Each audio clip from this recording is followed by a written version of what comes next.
Bismillahirrahmanirrahim. Assalamualaikum warahmatullahi wabarakatuh. Alhamdulillahirabbil alamin wa bihi nasta'in wa ala umuri dunya waddin wa ala alihi wa sahbihi ajmain, amma ba'd. Pertama-tama marilah kita panjatkan puji serta syukur kita kehadirat Allah Subhanahu wa taala, karena berkat Dia kita masih diberikan nikmat iman, nikmat Islam, dan juga nikmat sehat untuk bisa menjalani kehidupan sehari-hari dan menjalankan perintahnya dengan baik. Dan tak lupa juga salawat serta salam semoga selalu tercurah limpahkan kepada baginda kita, yakni Habibana wan Nabiyana Muhammad Sallallahu Alaihi Wasallam. Dan tak lupa juga semoga salawat serta salam itu senantiasa mengalir kepada para sahabatnya, para tabi'in, para tabi'ut tabi'in, dan juga pada keluarganya hingga akhir zaman kelak. Amin ya rabbal alamin. Pada kesempatan kali ini saya insya Allah akan menyampaikan materi mengenai ikhlas. Mungkin semua orang telah tahu apa yang namanya ikhlas.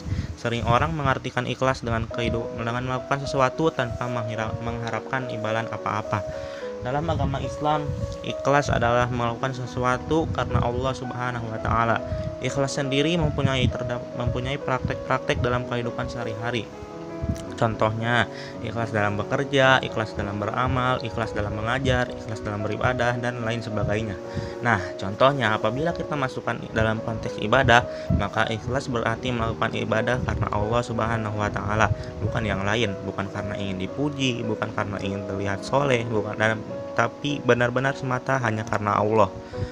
Dan Allah juga berfirman dalam Quran surat Al-Bayyinah yang berbunyi, A'udzubillahi minasyaitonirrajim. Bismillahirrahmanirrahim. Wa ma umiru illa liya'budullaha mukhlishina lahuddin.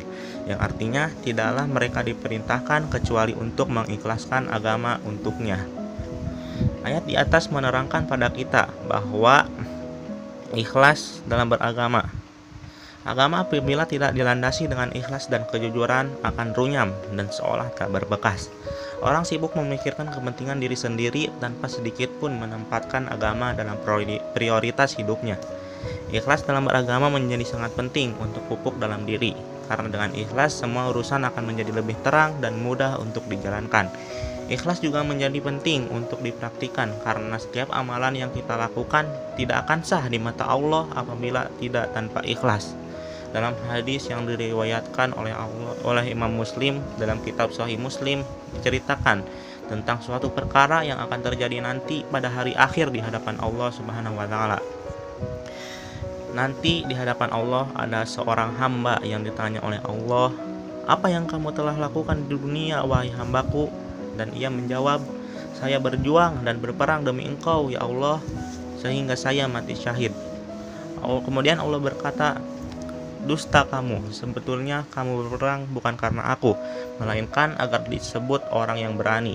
Kini kamu telah menyandang gelar tersebut." Kemudian Allah memerintahkan agar dia dicampakkan dan dilempar ke neraka. Nauzubillahi min dzalik. Kutipan di atas adalah contoh orang yang beribadah tidak dengan ikhlas dan mengharap selainnya. Kisah ini menjadi tamparan keras bagi kita yang masih sering beribadah atau melakukan sesuatu bukan karena Allah Subhanahu wa taala. Semoga kita termasuk orang-orang yang Allah lindungi dari hal-hal seperti itu. Amin ya Allah ya rabbal alamin. Kemudian juga dalam beramal, ikhlas menjadi ukuran sebesar apa pahala yang kita dapat. Semakin ikhlas seseorang dalam beramal, semakin besar juga balasan yang diterima.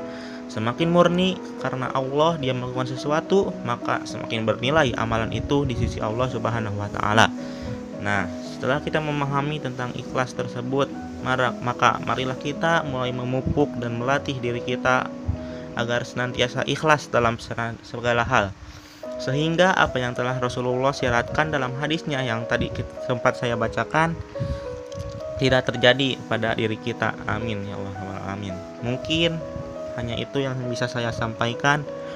Semoga apa yang telah saya sampaikan bisa bermanfaat bagi kita semua, khususnya bagi saya sendiri. Terima kasih atas perhatiannya. Mohon maaf atas segala kekurangannya. Wabillahi taufiq wal hidayah. Wassalamualaikum warahmatullahi wabarakatuh.